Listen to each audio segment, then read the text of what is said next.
O assunto hoje à noite que eu gostaria de tratar com os irmãos, ele é de suma importância. E é um assunto que nós precisamos muito, todos nós precisamos, que é a respeito da união. Então, a preciosidade da união, e o texto que nós vamos usar é Salmo 133. Então, eu convido os irmãos a abrirem suas Bíblias lá no Salmo 133. Eu estarei fazendo a leitura. E aí logo em seguida nós vamos ver o que nos diz esse salmo tão curioso.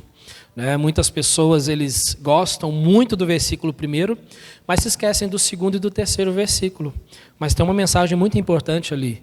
E é isso que nós vamos estar vendo aqui hoje à noite, tá bom? Salmo 133, você encontrou? Vamos fazer a leitura?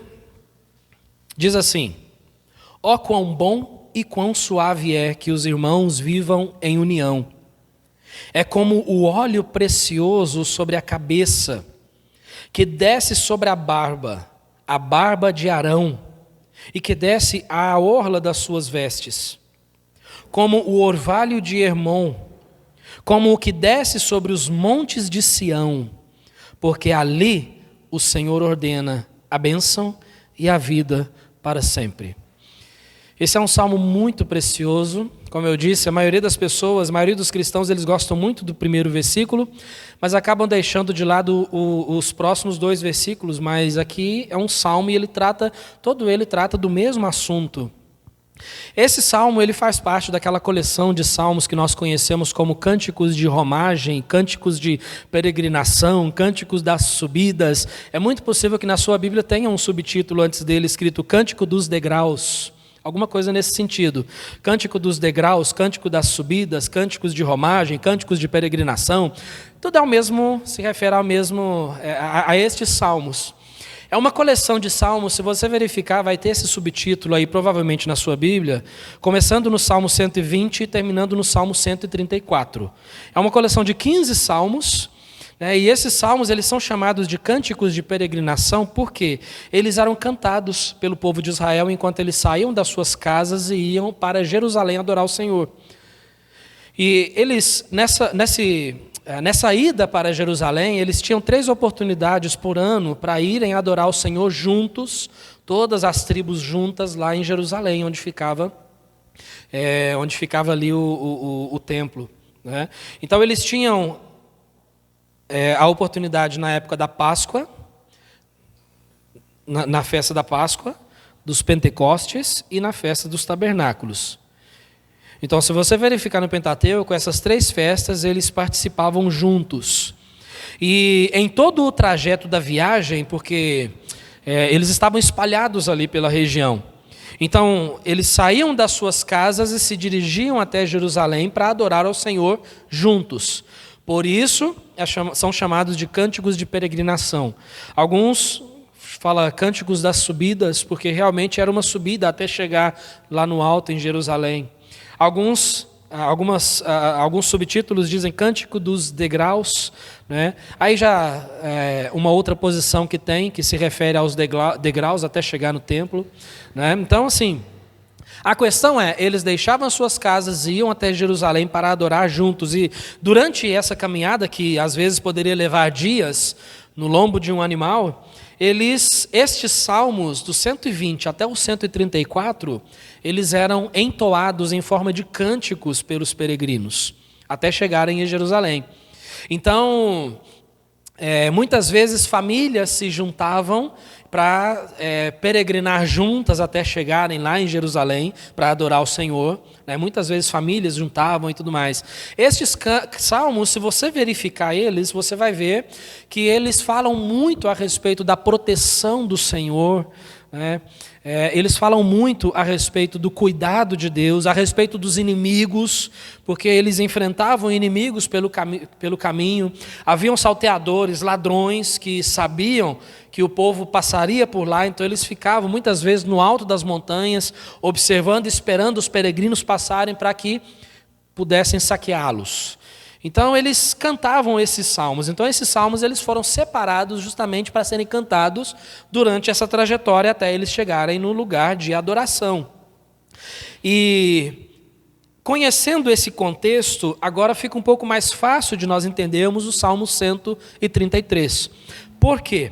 Porque até a respeito da união, esse assunto sobre a união, para eles, para aquele povo, era importante eles também entoarem sobre isso durante a sua caminhada, sobre a união. Então eles caminhavam todo o percurso já vislumbrando a oportunidade que eles estavam prestes a receber de chegarem ao lugar de adoração e adorar a Deus junto com o povo de Deus, né? Junto com todo o povo. E lá, chegando lá, eles cultuavam a Deus, cantavam, ofereciam sacrifícios a Deus, que naquela época era necessário, né, para cobrir os pecados, e eles faziam tudo isso para engrandecer o nome de Deus juntos. Por isso era tão importante essa festa, né, essas festas. E esse Salmo 133, ele fala a respeito de união. E a Bíblia fala muito sobre isso. União é a forma com que nós adoramos a Deus juntos. A Bíblia fala muito a respeito de julgo desigual. Nós sabemos muito bem disso. A questão de luz não deve ter comunhão com trevas e tudo mais. Só que nós não podemos nos esquecer também que a Bíblia fala muito a respeito da comunhão daqueles que estão na luz com outras pessoas que também estão na luz. É necessário essa comunhão. Nós precisamos, irmãos, ter comunhão uns com os outros. Por isso é tão importante nós estarmos aqui juntos, reunidos nesse salão como igreja, para podermos juntos adorar o Senhor, para podermos ter momentos de comunhão, para cumprimentarmos uns aos outros, abraçarmos uns aos outros, perguntar como vai e pedir orações. Isso é extremamente importante. Então é sobre isso que esse salmo trata. Tradicionalmente, acredita-se que quem escreveu este salmo foi o rei Davi. E aqui ele leva os nossos pensamentos à união e nos mostra o benefício desta união de 3 formas, para que nós pudéssemos entender a preciosidade da união entre os irmãos e a necessidade disso. Então ele apresenta 3 formas aqui. E já entrando no nosso assunto, a primeira forma que ele apresenta é: a união traz um ambiente agradável. E é isso que ele fala no versículo 1. Ó, quão bom e quão suave é que os irmãos vivam em união. Então ele diz quão bom. Quando ele fala a respeito de algo bom, é algo que traz felicidade, traz prazer, alegria, satisfação. E a união traz justamente isso para nós. Traz prazer, alegria, satisfação, e por isso é tão importante. Suave, aqui a minha tradução, ela diz aqui suave. Algumas versões utilizam, talvez a sua provavelmente utiliza a palavra agradável. Outras, maravilhoso. Quão bom e quão maravilhoso é que os irmãos vivam em união. Todas essas palavras são derivadas dessa suavidade, porque traz suavidade. Pensa, no sentido assim, o que ele está querendo dizer é que a união ela traz algo amável, delicioso, agradável, algo maravilhoso.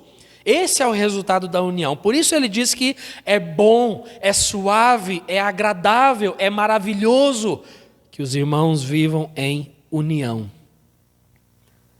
Se você verificar João capítulo 17.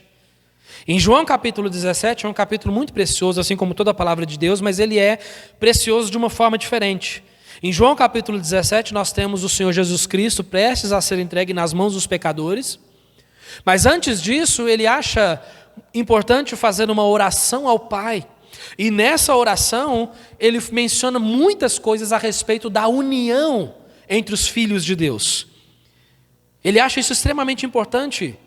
E um pequeno trecho dessa oração eu coloquei aqui para nós podermos ler juntos. Olha só o que diz. Olha a oração que Jesus faz. Convido você a ler todo o capítulo 17 em casa. Você vai ter um proveito maravilhoso, porque é um capítulo extremamente maravilhoso. Leia em casa. Mas só um pedacinho, os versículos 21 a 23. Olha só o que diz aqui, na oração do nosso Senhor. E presta atenção nos trechos ali que estão em outras cores diferentes, tá? Então, e vamos tirar uma conclusão disso. Olha só. Para que todos sejam um, como tu, ó Pai, o és em mim e eu em ti, que também eles sejam um em nós, para que o mundo creia que tu me enviaste. E eu dei-lhes a glória que a mim me deste, para que sejam um, como nós somos um, eu neles e tu em mim, para que eles sejam perfeitos em unidade, e para que o mundo conheça que tu me enviaste a mim, e que os tens amado a eles, como me tens amado a mim. Eu não sei se você consegue ver ali o que o Senhor Jesus está dizendo, mas a importância disso, mas os trechos em vermelho ali, para destacar, eles mencionam a importância de todos serem um, de nós sermos um. Jesus aqui, ele está orando pelos seus discípulos, e também, no versículo anterior desse texto, ele diz ali que não estou rogando somente por esses que tu me deste, mas também por aqueles que, pela tua palavra, hão de crer em mim. Então Jesus, ele está rogando não somente para os discípulos que ele já tinha ali naquele momento, mas também por aqueles que haveriam de crer nele. E nesse caso aqui ele está orando por quem?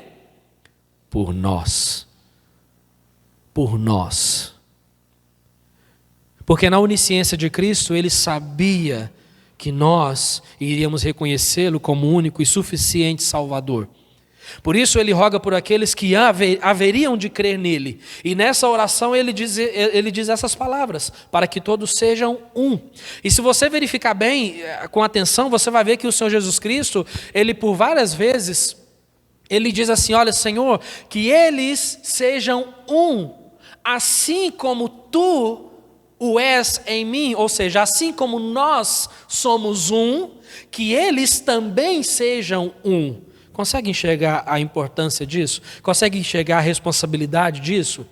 Jesus dizendo, assim como nós somos um, que eles também sejam um. É isso que ele está dizendo.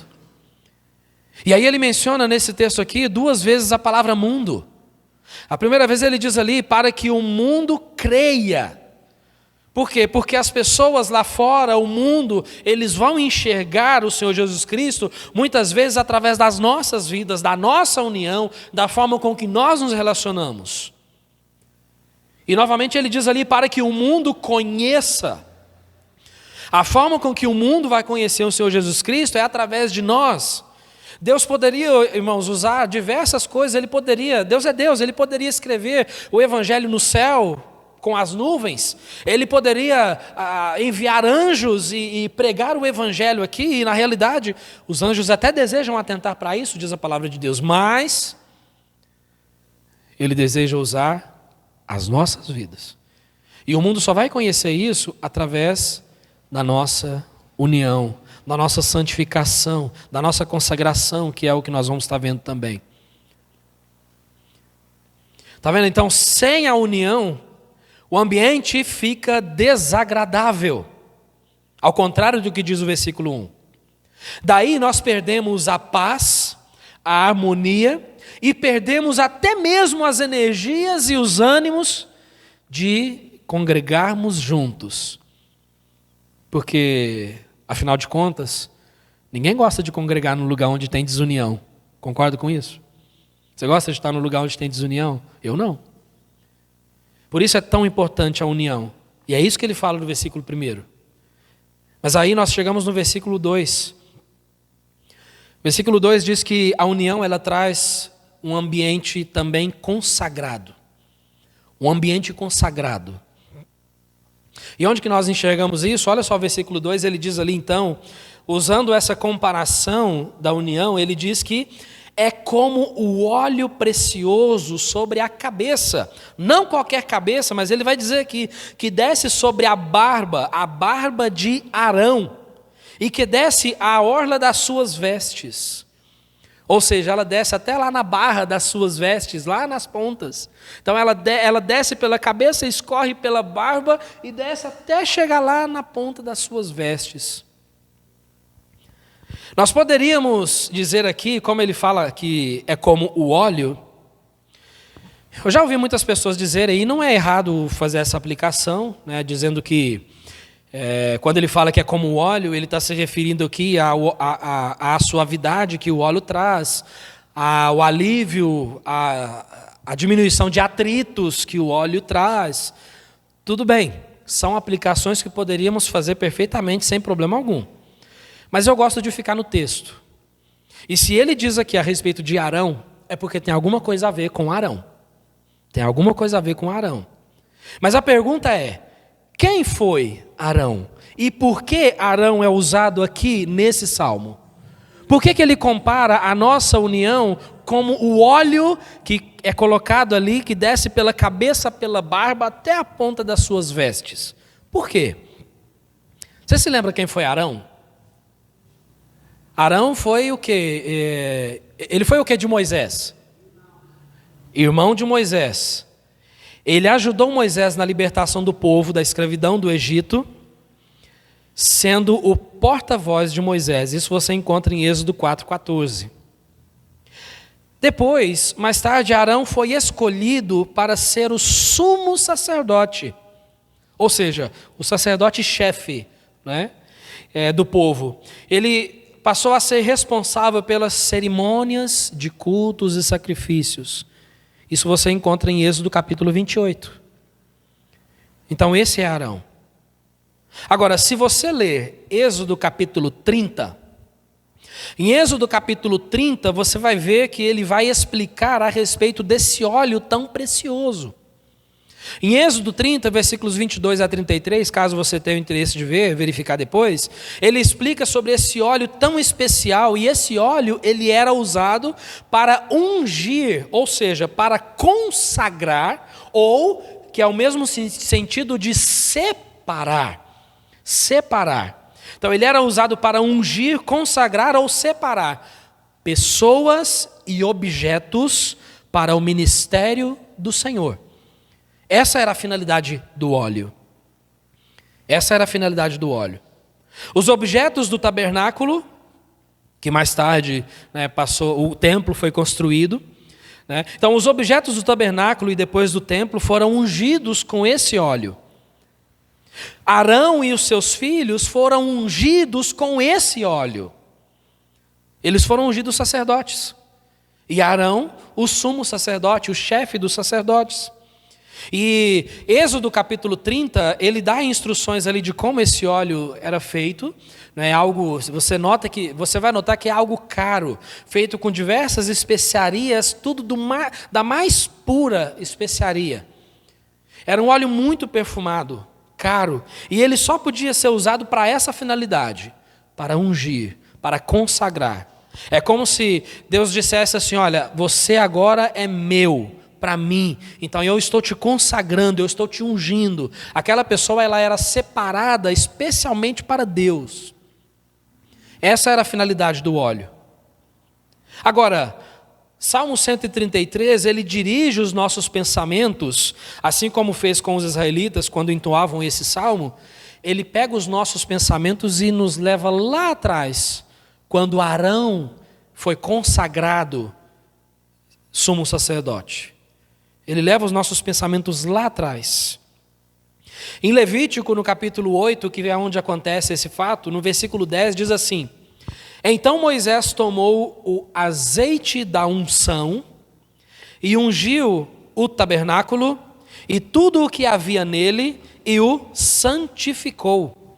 Aí o versículo 12 diz: depois derramou o azeite da unção sobre a cabeça de Arão e ungiu-o para santificá-lo. E essa palavra santificar, ela significa separar, consagrar. Por isso que quando uma pessoa diz assim, eu quero santificar a minha vida, ela está querendo dizer, eu quero separar a minha vida para o Senhor, eu quero consagrar a minha vida diante do Senhor. E é isso que esse óleo representa. Ele representa consagração, porque foi o óleo usado para Arão ser consagrado, para ser algo especial para o Senhor.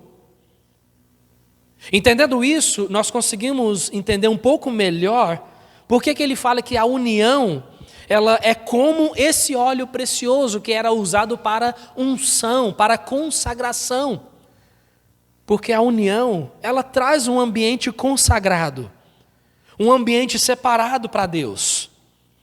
Então o azeite foi derramado na cabeça de Arão, o sumo sacerdote, e fazendo essa comparação, ele fala a respeito da união. Então, da mesma forma com que aquele óleo consagrou Arão e o abençoou e o separou para o Senhor, a união também traz um ambiente de bênção, de consagração, de separação. E é exatamente isso que a palavra santificação significa. E a respeito disso, irmãos, olha só. Quando lutamos pela união, Deus traz até nós um ambiente de consagração e de santificação, onde a inveja, o orgulho, a amargura, a ira, a contenda, a fofoca e as intrigas não têm lugar, pois Deus reina ali, no meio do seu povo, e como resultado disso, Ele fará maravilhas no meio de nós, que é o resultado dessa consagração. Por isso é tão importante essa união. Esse não é um ambiente que nós desejamos tanto? Um ambiente consagrado, separado para Deus? Da mesma forma com que Arão foi separado, então toda aquela cerimônia de separação, consagração, toda aquela maravilha, aquela profundidade daquela cerimônia é trazido para cá. A união tem a mesma profundidade, tem a mesma beleza daquela cerimônia lá, quando Arão foi ungido sacerdote. Por isso ele diz aqui que a união é como o óleo que desce pela cabeça, pela barba e até as suas vestes, lá no final das suas vestes. Essa é a importância da união. Por isso ele usa a figura de Arão aqui. E uma terceira ideia nós encontramos no versículo 3. A união, ela traz um ambiente agradável, consagrado, mas também um ambiente vivificado. A união vivifica o ambiente. E você acha isso no versículo 3, ele diz. Então, depois que ele fala sobre o óleo, ele fala no versículo 3 que a união é como o orvalho de Hermon, como o que desce sobre os montes de Sião, porque ali o Senhor ordena a bênção e a vida para sempre. Agora ele usa outra comparação aqui. Aquela mesma união que ele diz que era como o óleo que descia sobre Arão, ele fala que é como o orvalho de Hermon. E esse mesmo orvalho que descia sobre os montes de Sião. Agora, o que ele quer dizer com isso? Então, estes montes eram montes altos, e por isso descia orvalho pela madrugada até o amanhecer, regando toda aquela região. Israel é uma região árida, seca, de poucas chuvas, e ainda é até hoje. Então esse orvalho que descia à noite era extremamente importante para aquela região, muito importante. A relva naquele lugar era abundante, a grama era verde e a folhagem das árvores eram verdes e vistosas, por causa do orvalho que descia e regava aquela terra durante a noite. E ele diz que a união é como aquele orvalho que descia. É como aquele orvalho que descia e trazia vida para uma região tão seca, tão árida. Mas o orvalho trazia vida. E não é à toa, irmãos, que ele usa a comparação aqui da união, da nossa união ser como o orvalho que desce sobre Hermon, ou sobre os montes de Sião.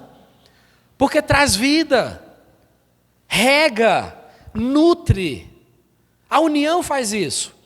Ela traz um ambiente vivificado. Ela faz isso. Então, por isso que Davi escreveu dessa forma. Vivificar significa reanimar, tornar a dar vida novamente. A união faz isso. O orvalho fazia isso em Hermon e em Sião. E dessa forma, a união traz vida para o nosso ambiente.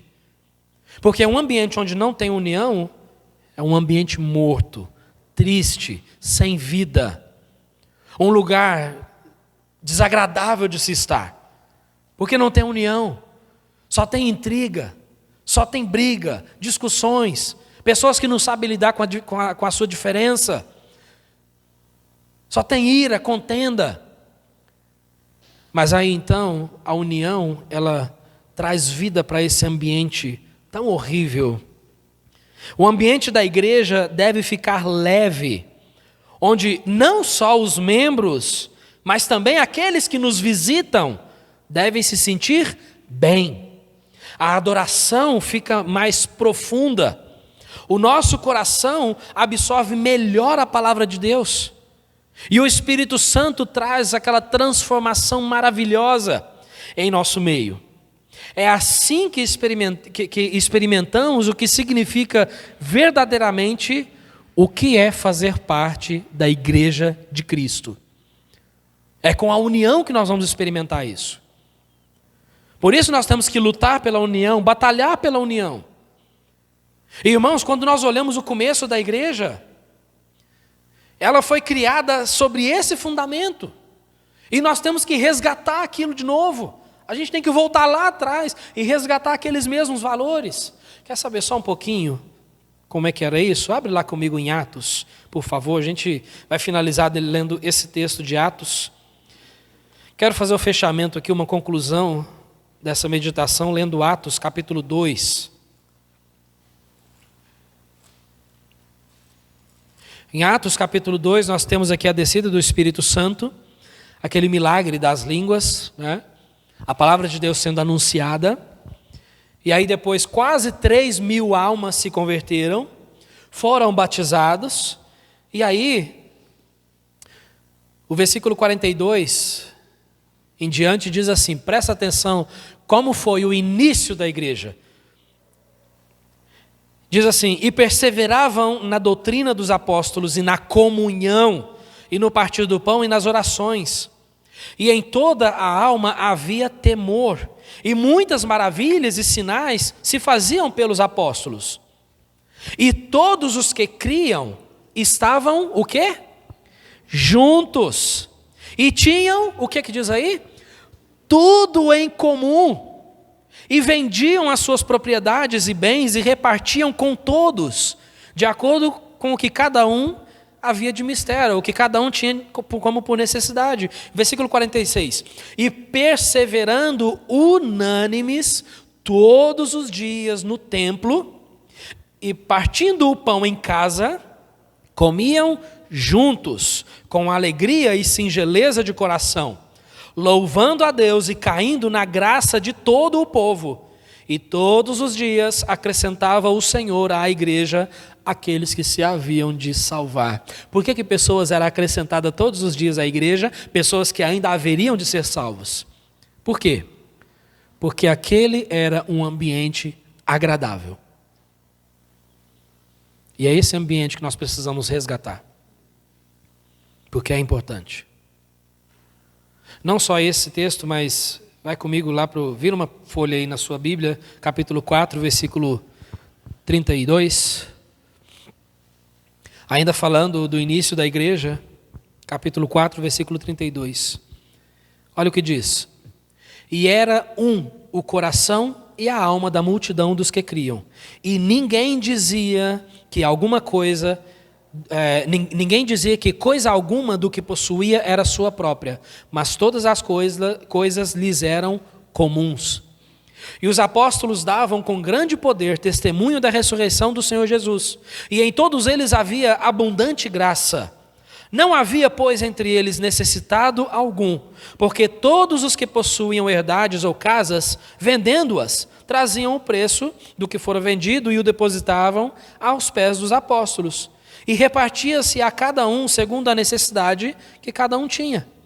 Então José, cognominado pelos apóstolos Barnabé, que traduzido é filho da consolação, levita, natural de Chipre, possuindo uma herdade, vendeu-a e trouxe o preço e o depositou aos pés dos apóstolos.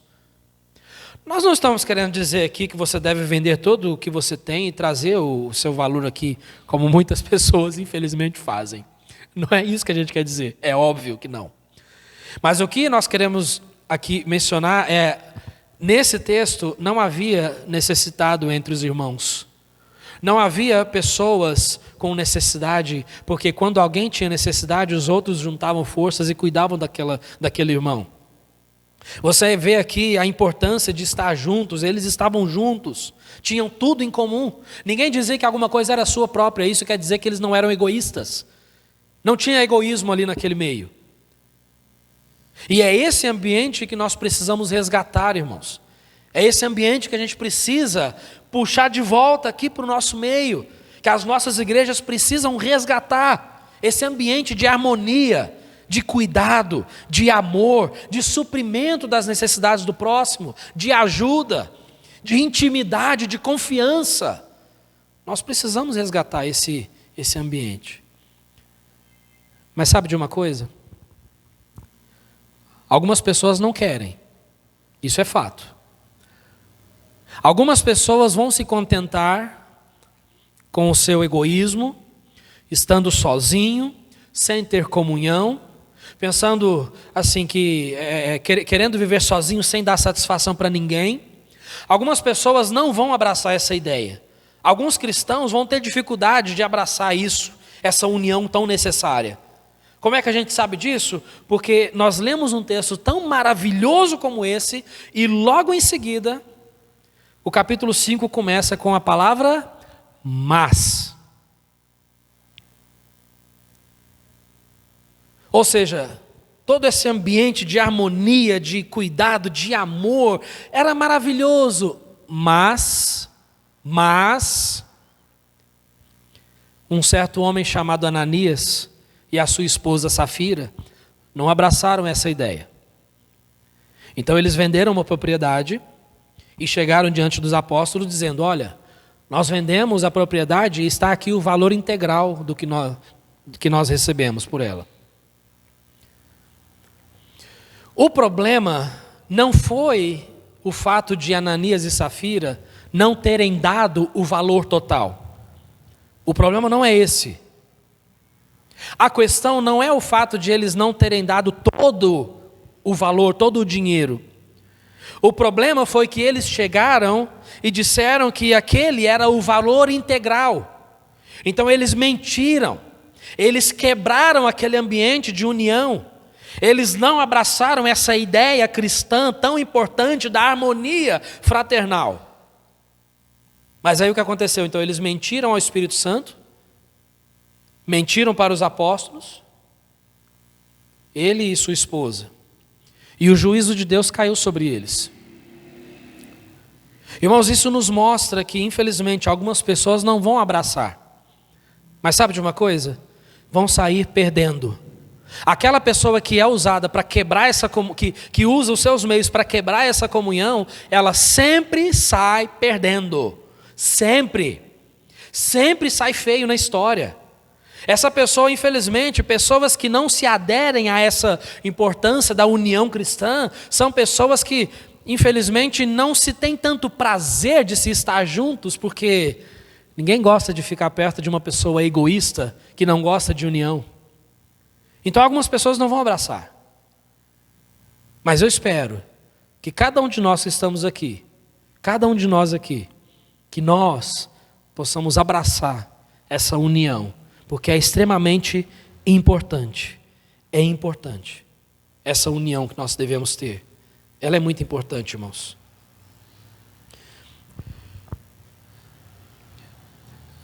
A respeito da união, isso é tão importante.